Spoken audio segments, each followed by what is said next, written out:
Good morning વિદ્યાર્થીઓ. ભાઈ આજે પણ મારે જેડબલઈ નીટના લગતા સૂત્રોની માહિતી આપવાની છે.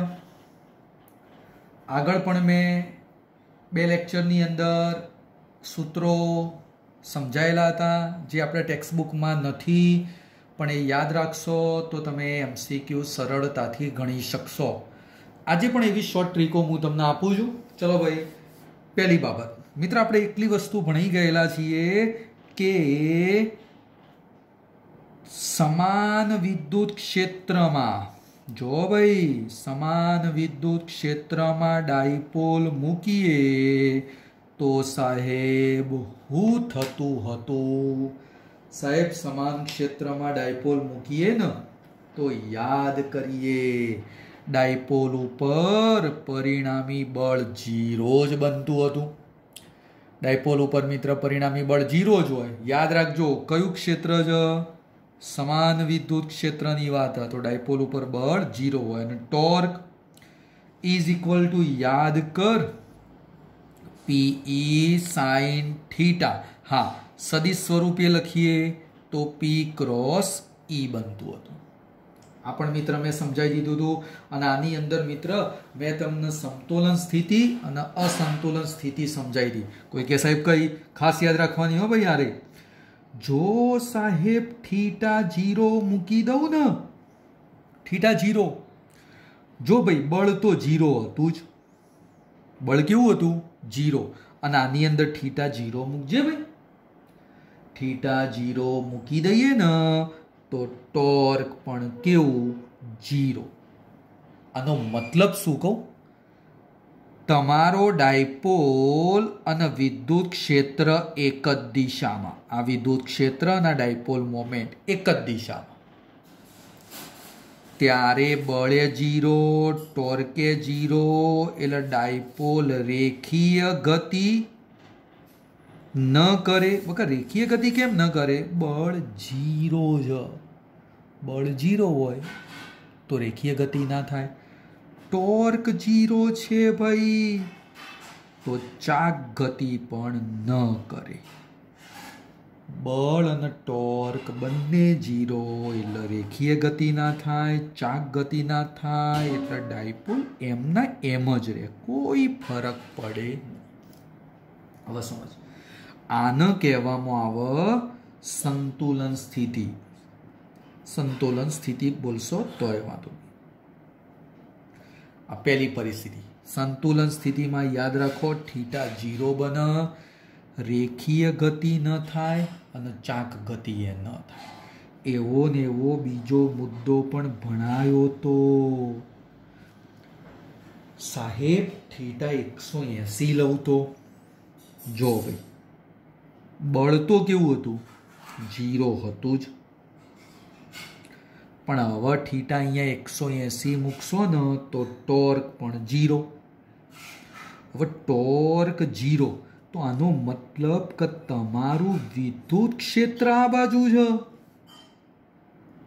અને ડાયપોલ મોમેન્ટ આ બાજુ છે. બંને વચ્ચેનો ખૂણો કેટલો? 180. એટલે બંને પરસ્પર બકા કઈ દિશામાં? વિરોધ દિશામાં. આ પરિસ્થિતિને કહેવામાં આવે અસંતુલન સ્થિતિ કહેવાય.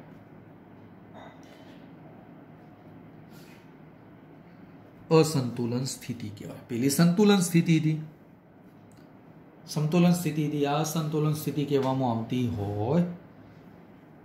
હા, હવે થોડું સમજીયો ભાઈ, બરોબર ધ્યાનથી જોવો ભાઈ. હા હા, કોક કે સાહેબ થીટા 90 લઈ લઉં તો જોજો, થીટા 90 લો. બોલ બકા, બળ તો કેવું? 0 જ હોય. એટલે બળ તો સાહેબ 0 જ હોય. અને ટોર્ક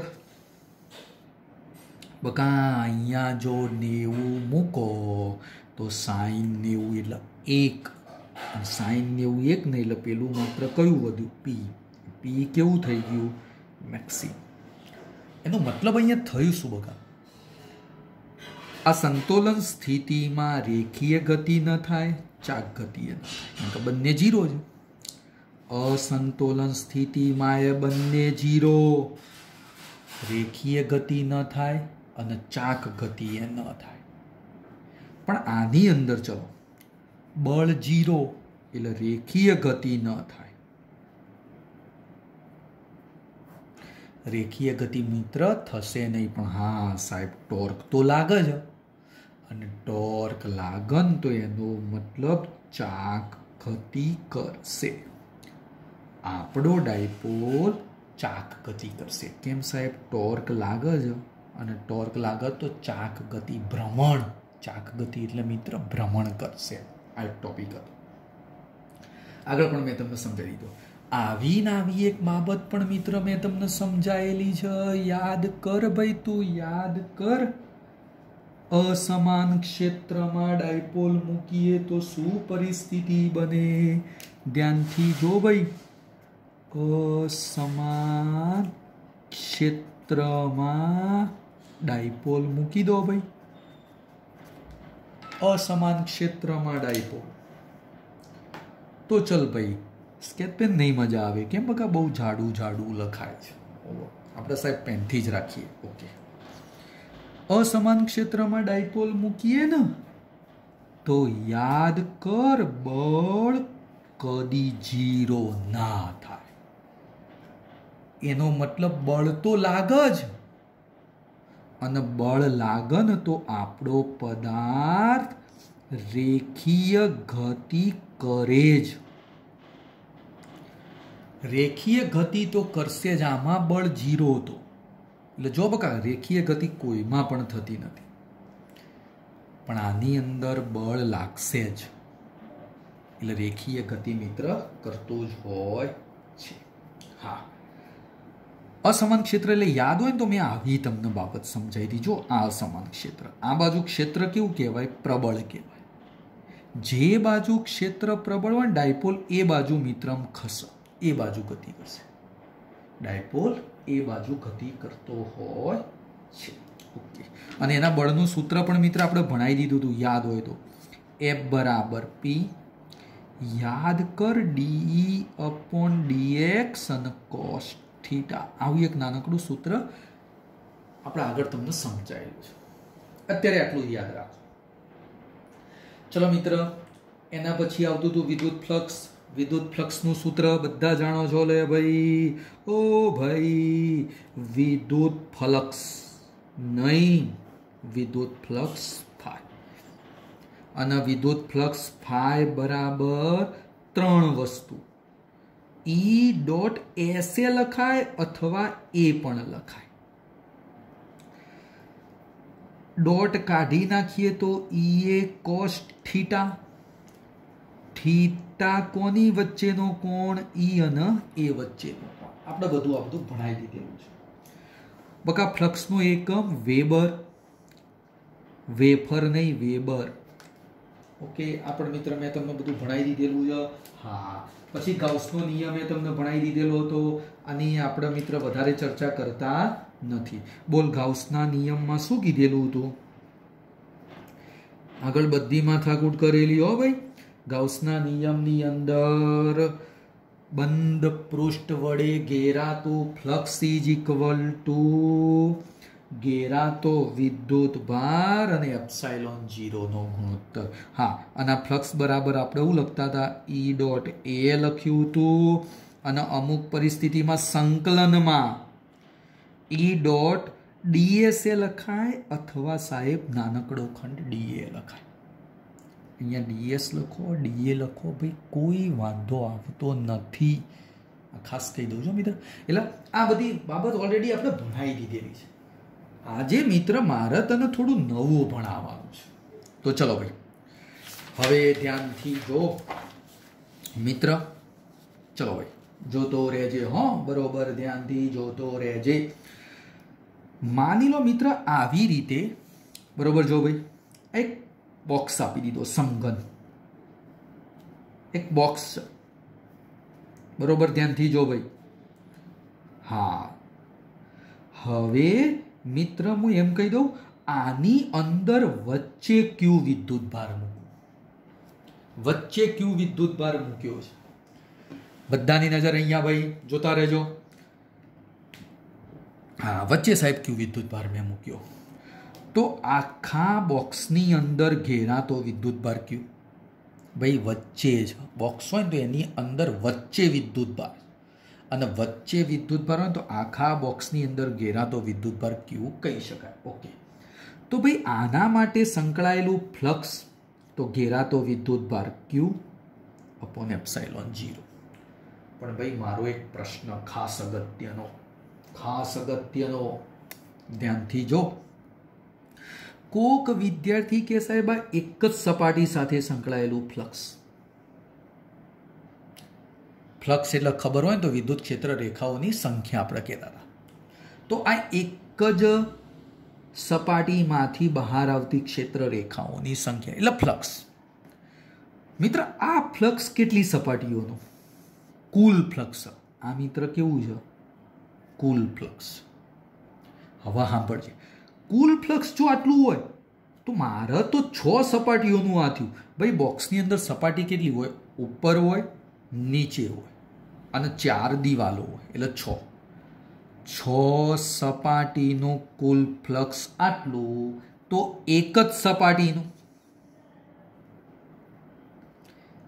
સપાટીનું ફ્લક્સ તો આના ભાગ્યા કેટલા થઈ જશે મિત્ર? 6 એપ્સાઇલોન 0 થાય એક જ સપાટીમાં. ફરીથી બોલું, આ કેટલી સપાટીઓનું? 6 સપાટીઓ. તો આ કેટલું? ભાગ્યા 6. એક જ સપાટીની વાત કરીએ તો ભાગ્યા કેટલા કરી દીધા? 6. તો એક સપાટીનું ફ્લક્સ આપ્યું. યાદ રાખજો, હવે જોજો આની અંદર જુદી જુદી વેરાયટી. માની લો એવી ને એવી આ પેટી. ચલો બકા, એવી ને એવી પેટી. હા, મેં પેટી દર્શાવી દીધી. હા, અને હવે આ પેટીની ઉપર અહીંયા ક્યુ વિદ્યુત ભાર છે, સમતલ ઉપર. મિત્ર માની લો તમારો રૂમ હોય તો એ રૂમની ઉપરની સપાટી ઉપર એક વિદ્યુત ભાર મેં મૂકી દીધો. ઉપરની, વચ્ચે નહીં, અંદર નહીં, કયો કોઈ એક સપાટી સમતલ એના ઉપર મેં વિદ્યુત ભાર મૂકી દીધો. તો હવે સાહેબ આના માટે ફ્લક્સ કેટલું? તો બકા એક વસ્તુ સમજવાની અહીંયા ધ્યાનથી જો. આ ક્યુ વિદ્યુત ભાર જે ખરો ને એમાંથી અડધો વિદ્યુત ભાર આની અંદર હોય અને બાકીનો અડધો વિદ્યુત ભાર આના જેવી જ આમ ઉપર એક પેટી વિચારી ના શકાય બગા? જો એક પેટી ઉપર એક બીજી પેટી અને વચ્ચે વિદ્યુત ભાર છે. કયો છે બગા? વચ્ચે વિદ્યુત ભાર. જો વચ્ચે વિદ્યુત ભાર, ઉપર એક પેટી છે, નીચે એક પેટી છે, એક્ઝેક્ટ મિડલમાં વિદ્યુત ભાર. તો કોઈ કહેશે સાહેબ આ નીચેલી પેટીમાં આ વિદ્યુત ભારનો કેટલો ભાગ? અડધો. અડધો કયો હશે? ઉપરની પેટીમાં. અડધો ઉપરની પેટીમાં હશે અને અડધો આ નીચેલી પેટીમાં. ફરીથી બોલું છું, અડધો ઉપરની પેટીમાં અને અડધો નીચેલી પેટીમાં. એટલે કે નીચેલી પેટીમાં ઘેરાતો વિદ્યુત ભાર કેટલો બકા? ફ્લક્સ. ઘેરાતો વિદ્યુત ભાર એટલે અડધો જ મિત્ર વિદ્યુત ભાર એની અંદર ઘેરાય. અડધો તો ઉપરની પેટીમાં જતો રહ્યો છે. તો ઘેરાતો વિદ્યુત ભાર Q/2 અને એપ્સાઇલોન 0 થાય. ઓકે, હવે સમજવાનું. તો કોક વિદ્યાર્થી કે સાહેબ એક જ સપાટી માટે ફ્લક્સ કેટલું? હવે હું બોલું છું, ભાઈ આ મુદ્દો સમજ. મિત્ર એક વસ્તુ ખાલી તું અત્યારે યાદ રાખ. તારો વિદ્યુત ભાર આ એક જ સપાટી ઉપર છે. તો એ સપાટીને તું ધ્યાનમાં લઈ નહીં. એ સપાટીને આપણે ધ્યાનમાં લેવાની નથી. તો બાકી હવે વધી કેટલી સપાટીઓ? 5. ફરીથી બોલું, તો બાકી વધી કેટલી સપાટીઓ? 5. એક વસ્તુ યાદ રાખો, જે સપાટી ઉપર વિદ્યુત ભાર હોય ને એ સપાટી સાથે ક્ષેત્ર રેખાઓની સંખ્યા મળે નહીં. આ સપાટીમાંથી પસાર થતી ક્ષેત્ર રેખાઓની સંખ્યા મળશે નહીં. તો આ 6 સપાટીમાંથી એક સપાટી કાઢી નાખી તો વધી કેટલી? 5. હવે 5માંથી સાહેબ એક સપાટીનું ફ્લક્સ કેટલું? કુલ કેટલું હતું? આટલું હતું. પણ મારે તો એક જ સપાટીનું આ ટોટલ કેટલું? તો 5 સપાટી. આ સપાટી આપણે ધ્યાનમાં લેવાની નહીં, તો કેટલી વધી? 5. તો એક સપાટીનું કેટલું? તો સાંભળો ભાઈ, આના ભાગ્યા કેટલા કરી દો? 5. એટલે Q/2ε0 ના બીજા 5 ભાગ્યા 5 કરી દીધા. એટલે Q5×2 10ε0 થાય. ભાઈ સમજવાનું જો, અત્યારે સમજવાનો પ્રયત્ન કરો, બીજું આપણે આગળ સમજાવીશું રિવિઝનમાં. ચલો બકા, એવો ને એવો એક બીજો મુદ્દો. ચલો એના એ જ પેટી. સાહેબ વિદ્યુત ભાર અહીંયા માની લો, અહીંયા. તો ચલો આ પેટી સાથે સંકળાયેલું ફ્લક્સ કેટલું? તો આ વિદ્યુત ભાર માની લો એક અહીંયા પેટીની અંદર આવે. એવો ને એવો એક સાહેબ અહીંયા ઉપર એક પેટી આપણે વિચાર કરીએ. જો હા, ઉપલી એક પેટીમાં એવો વિદ્યુત ભાર આપણે મેળવી શકીએ. એવો ને એવો સાહેબ આ બાજુની પેટીમાં આવી શકે. તો આ જે ખરો ને હાર્યો, એ કેટલી પેટીઓમાં સમાયેલો હોય? ઉપરની 2, નીચેલી 2. ટોટલ કેટલી પેટીઓમાં સમાયેલો કહી શકાય? 4 પેટીઓમાં સમાયેલો. આ ટોટલ આ વિદ્યુત ભાર 1, 2, 3, 4 પેટીઓનો ભાગ છે. તો એક જ પેટીમાં આ વિદ્યુત ભારનો કેટલો ભાગ ઘેરાય? કેટલો ભાગ ઘેરાશે આની અંદર? તો Q/4. કારણ કે Q/4 ઓમો, Q/4 ઓમો, Q/4 ઓમો, ઓમો Q/4. Total કેટલો થઈ ગયો? Q. તો એક પેટી માટે ફ્લક્સ, આ પેટી માટે આપણી મેન, તો કેટલું લખી દઉં? Q/4ε0. હા, હવે સમજ્યો ભાઈ. ચલો હવે એક સમતલ માટે કેટલું? તો કોઈક વિદ્યાર્થી કે સાહેબ એ કઈ રીતે નક્કી થાય? તો જો આ Q વિદ્યુત પર તને કેટલી સપાટીઓ ઉપર દેખાય છે? જો આ એક ઉપરની સપાટી માટે કહેવાય, એવો ને એવો સાહેબ આ એક નીચેલી સપાટી માટે કહેવાય. જો આ Q વિદ્યુત ભાર ધ્યાનથી જો આકૃતિમાં ભાઈ, એ જો ન તું આ બાજુ, આ Q વિદ્યુત ભાર ઉપલી એક સપાટી, નીચેલી. એટલે આ 2 સપાટીઓ કેન્સલ. આની સાથે ક્ષેત્ર રેખાઓ સંકળાય નહીં. તો 6માંથી કેટલી સપાટીઓ કેન્સલ? 2. વધી કેટલી? 4. તો હોબળજો, આ ફ્લક્સ કેટલી સપાટીઓનું આવ્યું? 4. આ 2માં તો મળે ને. તો આ પેટી માટે ફ્લક્સ કેટલી સપાટીઓનું મળ્યું? 4 સપાટીઓ. હવે મારે તો આ 4માંથી એક જ સપાટી, આ 4 સપાટીઓનું ફ્લક્સ હતો. એક સપાટીનું લેવું હોય તો ઓના ભાગ્ય કેટલા કરવા પડશે? 4. તો 5Q/4ε0 તો હતું જ, અને એના ભાગ્ય પાછા કેટલા કર્યા? 4. એટલે ટોટલ કેટલું થાય?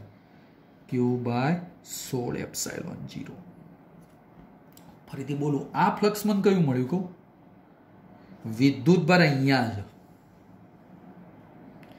અને એક જ સપાટી માટે.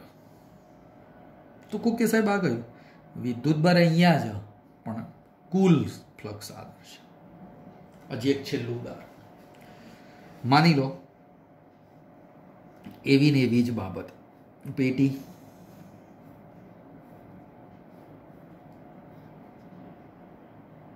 JEE નીટની લગતી બાબતો જો ભાઈ. માની લો વિદ્યુત ભાર અહીંયા છે Q. કોઈ કહેશે આ પેટી સાથે સંકળાયેલો ભાગ કેટલો હશે? તો સાહેબ કહી દઉં, વિચાર. અહીંયા એક નાનકડી આકૃતિ દોરું છું. અહીંયા માની લો આ એક પેટી તો હતી, તો બાજુમાં અહીંયા એક બીજી પેટી આવે, પાછી એક આ બાજુ એ પેટી આવે. આ વિદ્યુત ભાર માટે 4 નીચે પેટીઓ આવે, 1, 2, 3 અને 4, અને 4 એના ઉપર પેટીઓ આવે. કહેવાનો મતલબ આકૃતિ જો વ્યવસ્થિત બકા આપણે બનાવીએ ને તો આવી આખી થઈ શકે. ધ્યાનથી જો ભાઈ, ધ્યાનથી જો. આવું તમે કહો કેમેસ્ટ્રીમાં આકૃતિ ભણી ગયેલા હશો. જોજો હવાના ભાગ પાડી દે અને અહીં એક ભાગ પાડી દે. જોજે બકા સમજવાનું. હા, એટલે અહીંયાથી વિદ્યુતભાર મિત્ર કેટલો કયો? હજી એક આબદ ભાગ આવશે ને. હા, આ બધા સમજો. અને એક અહીંયા વચ્ચે આ વિદ્યુતભાર અહીંયા છે. અહીંયા વિદ્યુતભાર હોય કેમેસ્ટ્રીમાં ક્યાંક આવી આકૃતિ હશે તો આ વિદ્યુતભાર 1 2 3 4 ઉપરની અને 4 કયો આવશે? નીચેની. એટલે કે આપણી આકૃતિમાં આ વિદ્યુતભારનો કેટલો ભાગ આમાં આવશે? આના કેટલા ભાગ પડે? 4 ઉપર અને 4 નીચે. એટલે ટોટલ કેટલા ભાગ થયા? 8 ભાગ. આકૃતિ જો અહીંયા આના કેટલા ભાગ પડશે? 4 ઉપર દેખાય છે અને એવા 4 કયો હશે? નીચે આ કોર્નરમાં છે. તો એક પેટીમાં આનો કેટલો હિસ્સો થાય? Q/8 હિસ્સો થાય. તો હવે ફ્લક્સ કેટલું? ફ્લક્સ કેટલું? તો સિમ્પલ Q/8 એપ્સાઇલોન 0. કેટલો બકા? Q/8 એપ્સાઇલોન 0 આ પેટી સાથે સંકળાયેલું મને ફ્લક્સ મળે. તો કોક વિદ્યાર્થી કે સાહેબ આ પેટી માટે મને ચલો આટલું કુલ ફ્લક્સ મળી ગયું, પણ આ ફ્લક્સ સાહેબ કેટલી સપાટીઓ માટે? તો હજી એ સમજ સાહેબ, આ વિદ્યુતભાર કેટલા પૃષ્ઠો સાથે સંકળાયેલો હતો? આ એક સમતલ સાથે, એક આ બાજુ, અને એવું જ એક પાછળ હશે. આ વિદ્યુતભાર કોર્નર હોય, માની લો તમારી દિવાલ રૂમ હોય તો રૂમનો એક ખૂણો પકડજો. તો એ ખૂણો ધ્યાનથી જોશો ને તો એ ખૂણો કેટલા સમતલો જોડે સંકળાયેલો હોય? 3 સમતલ. રૂમમાં કોઈ પણ એક ખૂણો ધ્યાનમાં લેજો. તો આ વિદ્યુતભાર 3 સમતલો માટે છે. તો એ 3 સમતલો માટે ફ્લક્સ મળે નહીં. તો કહેવાનો મતલબ સાહેબ આ ફ્લક્સ કેટલા સમતલો માટે વધશે? 3 જ. 3માં તો મળે નહીં તો વધ્યા કેટલા? 6 - 3. કયા 3? એક આ નીચેલું, એક આ બાજુ અને એક તમારી સામે. હવે સાહેબ મારે તો એક જ સપાટી માટે લેવું, એક જ સપાટી માટે ફ્લક્સ લેવું. તો શું કરીશ?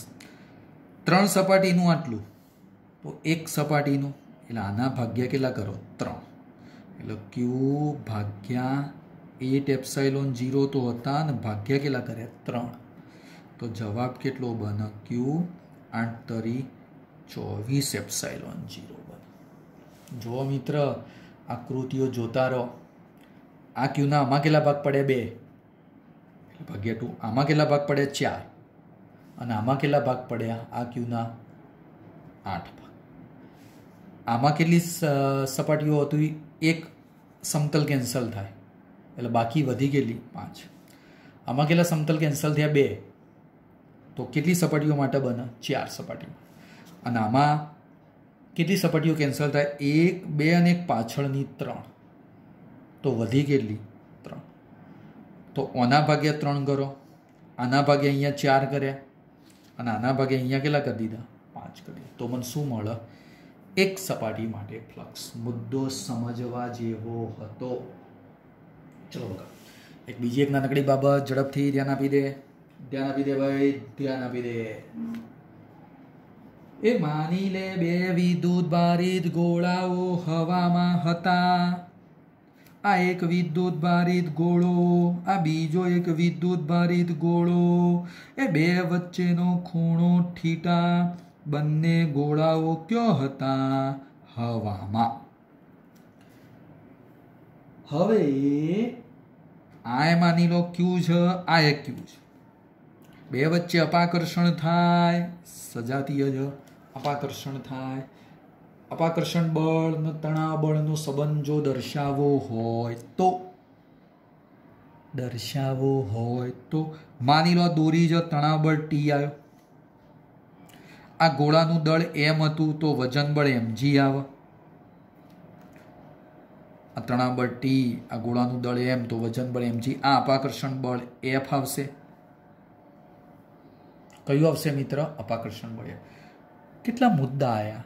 તણાવ બળ, અપાકર્ષણ બળ. અપાકર્ષણ બળ એટલે માની લો ને ક્યુ ક્યુ કે ક્યુ સ્ક્વેર, માની લો બે વચ્ચેનું બકા અંતર r, r સ્ક્વેર આવી ગયું. હા, હવે ધ્યાનથી જો ભાઈ જો.